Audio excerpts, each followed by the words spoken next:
आखिर क्या होती है एक इंसान की रेपुटेशन? आखिर क्या मायने हो सकते हैं इसके? और इससे कैसे बनाया जाता है और कैसे बिगाड़ा जाता है?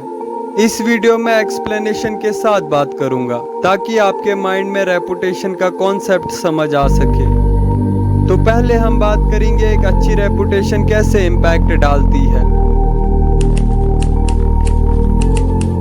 चाइना के war of the three kingdoms 207 AD के दौरान शू किंगडम की सेना का लीडर चूको लैंग ने अपनी विशाल सेना को एक दूर के कैंप की तरफ भेज दिया, जबकि वो खुद कुछ वफादारों के साथ एक शहर में रुक गए। फिर अचानक से उसके एक सेंट्रीज भागे हुए आए और डरा देने वाली खबर दी। एक 1.5 लाख से ज्यादा दुश्मन की सेना आ रही थी। दुश्मन आखिरकार इस मशहूर लीडर को पकड़ लेते। अपनी किस्मत पर अफसोस करने के बजाय लैंग ने एक तरकीब निकाली। उन्होंने अपनी सेना से कहा, झंडे हटा दो और शहर के सारे दरवाजे खोल दो। फिर अपनी सेना से कहा, छुप जाओ। और फिर लैंग एक शहर की दीवार के सबसे दिखने वाले हिस्से में बैठ गए। ट्विस्ट रोप पहनकर उसने कुछ अगरबत्तियां जलाई और ल्यूट बजाने लगे, फिर मंत्र गाने लगे। जल्द ही दुश्मन की सेना शहर के गेट के पास पहुंच गई। उसका लीडर सिमा यी था, जिसने तुरंत दीवार पर बैठे लैंग को पहचान लिया था। सिमा की सेना तैयार थी शहर पर हमला करने के लिए। सिमा हिचकिचाए, वो पीछे हट गए और लैंग को गौर से देखने लगे। फिर सिमा ने तुरंत सभी सेना को पीछे हटने को कह दिया। लैंग आमतौर पर स्लीपिंग ड्रैगन के नाम से जाने जाते थे। War of the three kingdoms में उसकी चालें लेजेंडरी मानी जाती थी। एक बार लैंग ने मिलिट्री सील चुरा ली थी और झूठे डॉक्यूमेंट्स बना दिए, जिसमें दुश्मन के सिपाहियों को दूर की जगहों पर भेजने का हुक्म था। जैसे ही सिपाही अलग अलग जगहों पर गए, लैंग 3 शहरों पर कब्जा जमाने में कामयाब हो गए और इसी तरह लैंग ने दुश्मन के शहरों पर कंट्रोल कर लिया। स्लीपिंग ड्रैगन ने बहुत संभाल कर चाइना के सबसे चतुर आदमी होने की रेपुटेशन बनाई थी। ऐसा आदमी जिसके पास हमेशा कोई ना कोई चाल तैयार रहती थी, किसी भी हथियार की तरह पावरफुल। ये रेपुटेशन उसके दुश्मनों के दिलों में डर पैदा करती थी। सिमा ली कई बार लैंग के खिलाफ लड़ चुके थे और लैंग को अच्छी तरह जानते थे। जब वो खाली शहर में आया और लैंग को दीवार पर प्रार्थना करते हुए देखा, रोब्स, चैंटिंग, अगरबत्तियां, सीमा को ऐसा लग रहा था जैसे लैंग उसका मजाक उड़ा रहा था, जैसे वो खुद जाल में चल के आने का स्वागत कर रहा था। एक पल के लिए ये भी दिमाग में आया, शायद सच में लैंग अकेला और मजबूर है। लेकिन लैंग का डर उसके दिल में इतना गहरा था कि उसने सच जानने की हिम्मत तक नहीं की। ये होती है रेपुटेशन की ताकत। ये विशाल सेना को भी मजबूर कर सकती है पीछे हटने के लिए, बिना कोई तीर या तलवार चलाए। सिसेरो ने कहा था, कुछ लोग फेम के खिलाफ बोलते हैं। वो भी चाहते हैं कि उनकी किताबों पर उनका नाम हो और उम्मीद करते हैं कि वो इसी वजह से मशहूर हो जाए। हर चीज एक सौदा बन चुकी है, यहाँ तक कि जरूरत पड़ने पर हम सब कुछ गवा सकते हैं, जिंदगी भी, रेपुटेशन को बचाने के लिए। अब हम जानेंगे कैसे आप दूसरे की रेपुटेशन बिगाड़ कर खुद की रेपुटेशन बना सकते हैं। 1841 में एक जवान पीटी बर्नम, जो अमेरिका के सबसे बड़े शोमैन बनने की रेपुटेशन बनाना चाहते थे, मैनहट्टन के अमेरिकन म्यूजियम को खरीदना चाहते थे और उसे अजीबोगरीब चीजों को कलेक्शन में बदलने का फैसला करते हैं, जो चीज उसे शोहरत देता। मसला ये था कि बर्नम के पास पैसे नहीं थे। म्यूजियम की कीमत $15,000 थी, लेकिन बर्नम ने ऑनर को एक ऐसा प्रपोजल दिया जो उन्हें पसंद आ गया। हालांकि उसने कैश के बदले कई गारंटीज दी। ऑनर बर्नम के साथ वर्बल एग्रीमेंट तक पहुंच गए, लेकिन आखिर में फैसला बदल दिया और म्यूजियम को पेल म्यूजियम के डायरेक्टर को भेज दिया। बर्नम गुस्से से पूरी तरह भर गया, लेकिन पार्टनर ने बिजनेस की वजह समझा दी। म्यूजियम पेल को इसलिए भेज दिया था क्योंकि पेल की रेपुटेशन थी और बर्नम की कोई रेपुटेशन नहीं थी। बर्नम ने फैसला लिया, अगर उसके पास भरोसे करने लायक की रेपुटेशन नहीं है तो उसका एक ही रास्ता है, पेल की रेपुटेशन बर्बाद कर देना। उसके बाद उसने न्यूज़पेपर्स में लेटर राइटिंग कैंपेन शुरू कर दी। ऑनर्स को टूटे फूटे बैंक डायरेक्टर कहकर मजाक छापने लगे, जैसे जो ये नहीं जानते कि लोगों को एंटरटेन कैसे किया जाता है। बर्नाम ने पब्लिक को वार्निंग दी, पेल्स का स्टॉक मत खरीदो, क्योंकि दूसरे म्यूजियम को खरीदने से उनके रिसोर्सेज जरूर खत्म हो जाएंगे। ये कैंपेन असर दिखाने लगी और स्टॉक गिरने लगे और पेल की रेपुटेशन और ट्रैक रिकॉर्ड पर भरोसा टूटने लगा। तो फिर अमेरिकन म्यूजियम के ऑनर ने अपनी डील तोड़ दी और फिर बर्नाम को बेच दिया। पेल को रेपुटेशन बनाने में सालों लग गए थे। जो बर्नाम ने उसके साथ किया, पेल फैसला करते हैं वो बर्नाम पे अटैक करेंगे, घटिया इंटरटेनमेंट वाली रेपुटेशन बनाकर, और अपने म्यूजियम के प्रोग्राम में बर्नाम के सस्ते कंपटीटर से ज्यादा साइंटिफिक बताया। हिप्नोटाइज्म पेल की साइंटिफिक अट्रैक्शन में एक था और कुछ समय तक पेल ने काफी भीड़ अपनी साइड खींच ली। शो काफी सक्सेसफुल रहा। जवाब देने के लिए फिर बर्नाम ने पेल की रेपुटेशन पर हमला करने का फैसला किया।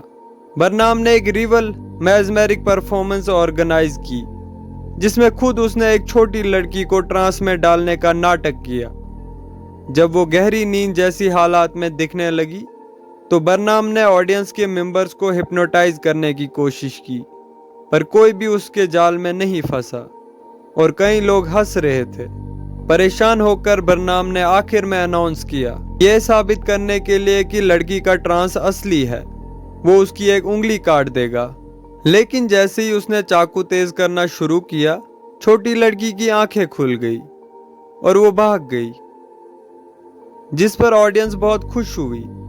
और काफी हफ्तों तक फिर बर्नाम ने यही ट्रिक का इस्तेमाल किया। जल्द ही कोई भी पेल के शो को सीरियसली नहीं लेने लगा और कुछ ही हफ्तों में शो बंद हो गया। अगले कुछ सालों में बर्नाम ने हिम्मत और जबरदस्त शोमैन की रेपुटेशन बना ली, जो फिर पूरी जिंदगी चली। दूसरी तरफ पेल की रेपुटेशन कभी वापस ठीक नहीं हो सकी। मैं आपको ये डिटेलिंग में इसलिए बता रहा हूँ ताकि आपको समझ आ सके और स्ट्रेटजी बना सको। बर्नाम ने पेल की रेपुटेशन बर्बाद करने के लिए दो अलग तरीकों का इस्तेमाल किया। पहला बहुत सीधा था, उसने म्यूजियम की स्टेबिलिटी और सोलोवेंसी को लेकर शक पैदा किया। लेकिन ये एक पावरफुल वेपन है। जब आप धीरे धीरे जहरीली अफवाहें फैलाना शुरू कर देते हो तो तुम्हारे दुश्मन बिल्कुल मुश्किल सिचुएशन में आ जाते हैं। एक तरफ आपका दुश्मन ये कह सकता है कि सिर्फ अफवाहें हैं, पर फिर भी शक का असर रह जाता है।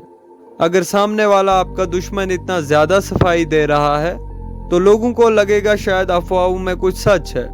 दूसरी तरफ अगर आप उन बातों को इग्नोर करते हो तो बिना जवाब वाली अफवाहें और भी मजबूत हो जाती है। अगर सही तरीके से कर सकोगे तो अफवाहों के बीच इतना कंफ्यूजन और परेशानी पैदा कर सकती है कि सामने वाला अपनी सफाई देते देते ही बहुत सारी गलतियां कर बैठेगा। ये उन लोगों के लिए परफेक्ट हथियार है जिनके पास खुद की कोई रेपुटेशन नहीं होती, जिसके सहारे पर वो काम कर सके। बर्नाम की रेपुटेशन जब बन गई तो उसने दूसरा तरीका इस्तेमाल किया, यानी कि नकली हिप्नोटिज्म डेमोन्स्ट्रेशन। उसने अपने दुश्मन का मजाक उड़ाया। ये भी बहुत कामयाब रहा। जब तुम्हारे पास इज्जत की एक मजबूत रेपुटेशन होती है तो अपने खिलाफ वाले इंसान का मजाक उड़ाना उसे डिफेंसिव बना देता है और साथ ही में तुम लोगों को अपनी तरफ और ध्यान खींचते हो। सीधी बदनामी और गाली गलौज स्टेज पर ज्यादा तेज लगती है, वो भद्दी लगती है और तुम्हारा नुकसान कर सकती है। लेकिन हल्का मजाक और ताना देना ये दिखाता है कि तुम अपनी वैल्यूज को कितना मजबूत मानते हो। इससे तुम अपने दुश्मन की कीमत पर भी हंस सकते हो। मजेदार मजाक करना तुम्हें एक हार्मलेस एंटरटेनर की तरह दिखाता है, जबकि साथ में ही आप अपने दुश्मन की रेपुटेशन में सुराख पैदा कर लेते हो। अब हम जानेंगे कि अगर आपकी रेपुटेशन खराब है तो उसे किस तरह से सुधारा जा सकता है। ऐसे हालात में समझदारी यही है कि आप किसी ऐसे इंसान के साथ जुड़ जाइए जिसकी इमेज आपकी इमेज से बिल्कुल उल्टी हो, ताकि आप उनके अच्छे नाम का इस्तेमाल करके अपनी इमेज को साफ और बेहतर कर सकेंगे। खुद के दम पर बेईमानी की रेपुटेशन को मिटाना बहुत मुश्किल होता है, लेकिन एक बेहद ईमानदार इंसान इसमें आपकी मदद कर सकता है। जैसे पीटी बर्नम अपनी रेपुटेशन को साफ करना चाहते थे, तो उन्होंने एक यूरोप सिंगर जेनी लिंड को बुलाया, जिन्हीं की रेपुटेशन एकदम शानदार और हाई क्लास थी। और बर्नाम ने उसके लिए जो अमेरिका स्पॉन्सर किया, उसकी वजह से बर्नाम की खुद की इमेज बढ़ गई और क्लियर हो गई। इसी तरह 19वीं सेंचुरी के अमेरिका के बड़े बिजनेसमैन त्यागी एक लंबे वक्त तक अपनी बेरहमी और छोटी सोच वाली रेपुटेशन से पीछा नहीं छुड़ा पा रहे थे। जब उन्होंने एक आर्ट कलेक्ट करना शुरू किया, जिसे मॉर्गन और फ्रिक जैसे नामों के साथ दा विंची और रेम्ब्रांट जैसे महान कलाकार हमेशा के लिए जुड़ गए। रेपुटेशन एक ऐसी दौलत है जिसे बहुत ध्यान से और संभाल कर रखना चाहिए, खासकर जब आप शुरुआत में अपनी रेपुटेशन बना रहे हो। तो आपको हर तरह के हमलों का अंदाजा लगाकर इसकी बहुत सख्ती से हिफाजत करनी चाहिए। एक बार जब ये मजबूत हो जाए, तो अपने दुश्मनों की बदनामी भरी बातों पर गुस्सा या डिफेंसिव मत हो जाओ, क्योंकि ऐसा करना आपकी इनसिक्योरिटी दिखाता है, आपकी रेपुटेशन का कॉन्फिडेंस नहीं। इसके बजाय एक बड़ा और सही रास्ता चुनिए और आप अपने बचाव में कभी गायब मत हो जाना। दूसरी तरफ किसी बड़े इंसान की रेपुटेशन पर हमला करना एक बहुत ही असरदार हथियार है।